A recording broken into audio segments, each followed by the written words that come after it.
선한 사람 TV를 애청하고 계시는 국내외에 계시는 성도 여러분 문안 인사드립니다.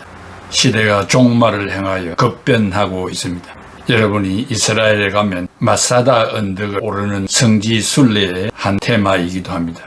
이스라엘 남부 산성에 높이 솟아있는 언덕, 본인도 올라가 본 경험이 있습니다. 마사다입니다.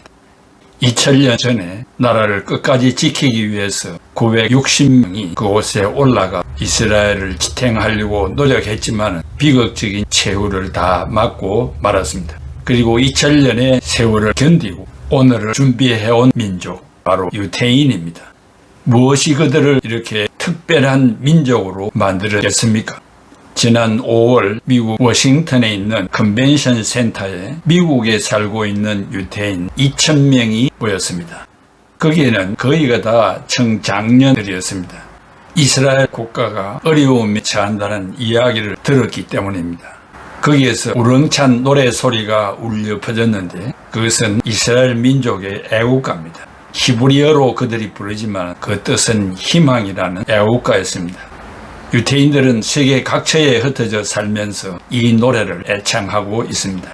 이들은 모국이 어려움을 당하면 열방에서 무슨 일을 하든지 다 중단하고 조국으로 달려가 총칼을 들고 전쟁에 앞장서는 사람들입니다.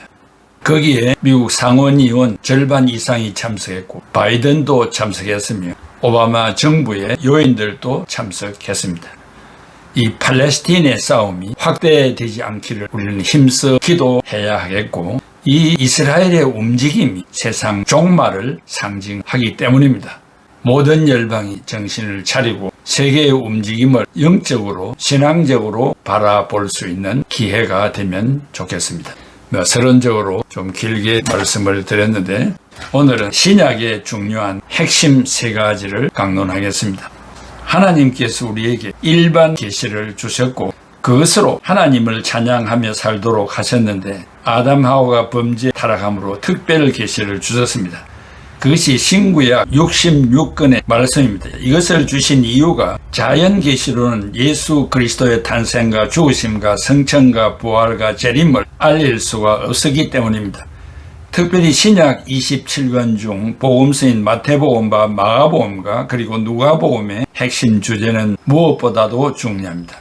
첫째, 예수 그리스도가 부활하셨다는 것입니다. 기독교 신앙의 핵심은 부활입니다. 신약 27권 전체의 주된 핵심 메시지는 그리스도의 부활 소식입니다. 예수 그리스도의 부활로 탄생과 가르치심과 순환과 죽음이 가치가 있게 되었고 구약 39권의 예언이 더욱 큰 의미를 갖게 되었기 때문입니다. 우리가 살고 있는 세상에 오셔서 사셨던 인간 예수님이 인간의 생사를 초월하여 탄생과 부활하심으로써 하나님과 함께하는 우리가 되었습니다. 하나님과 함께 한다는 말은 하나님은 단지 죄의 허물, 죄책만 아니라 죄의 오염과 권세도 반드시 제거되어야 하는 공의의 하나님을 말합니다. 이것은 반드시 완전한 구원, 전적인 재창조이어야 합니다.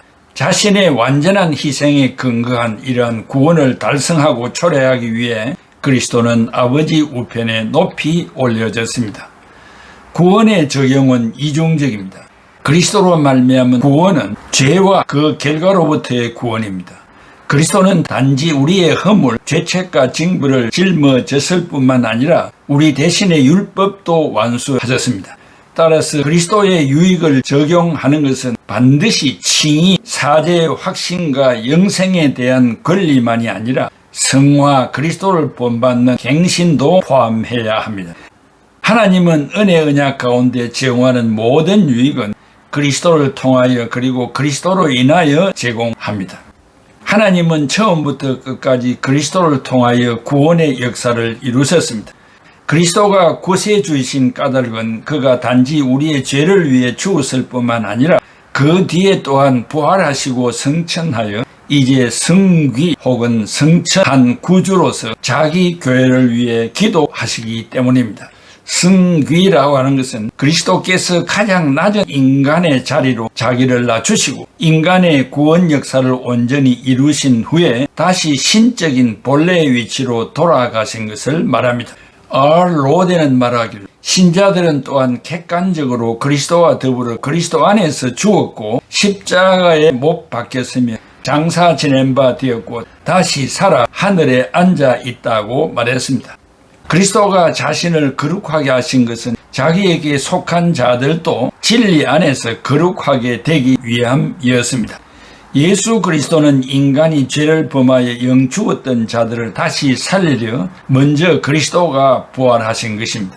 고린도전서 15장 22, 23절에 아담 안에서 모든 사람이 죽은 것 같이 그리스도 안에서 모든 사람이 삶을 얻으리라. 그러나 자기 차례대로 되리니 먼저는 첫 열매인 그리스도요 다음에는 그가 강림하실 때 그리스도에게 속한 자요라고 했습니다. 두 번째는 예수님은 그리스도이십니다. 예수님은 부활을 통하여 그리스도, 크리스토스, 크라이스트라고 하는 말인데 즉 하나님의 기름 부음을 받은 자, 메시아라는 칭호의 의미가 더 분명해졌습니다. 넓은 의미에서 이 칭호는 예수님께서 구약 성경이 언급하는 모든 희망을 성취시키신 분임을 뜻합니다. 예수님은 새 아담이시오 최초로 하나님 안에서 완전히 인간성에 도달하신 분이십니다.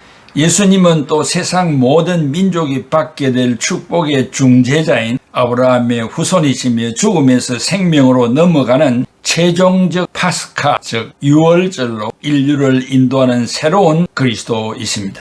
첫째 아담은 죄를 범한 원죄로 죄와 사망의 권세를 그리스도께서 십자가의 죽음을 통하여 깨뜨리신 마지막 아담입니다. 고린도전서 15장 45절에 기록된 바 첫사람 아담은 생명이 되었다 함과 같이 마지막 아담은 살려주는 영이 되었나니라고 했습니다. 예언자들에게 예수님은 하나님께서 다윗과 맺으신 약속을 이루어내신 하나님의 기름 부음을 받으신 분입니다. 그분은 가난한 사람들을 두둔해 주셨을 뿐만 아니라 스스로 가난한 자가 되심으로써 그들의 형제, 그들의 하나님이 되어 주셨습니다. 또한 그리스도는 세상의 죄를 몸소 짊어지시고 목숨까지 내놓으심으로써 다른 사람들을 생명의 길로 이끄신 주 하나님의 종입니다. 셋째는 예수님은 주님이십니다. 주님이라는 이름은 구약시대에 하나님을 말하였고 신약시대에는 예수님을 말하고 있습니다.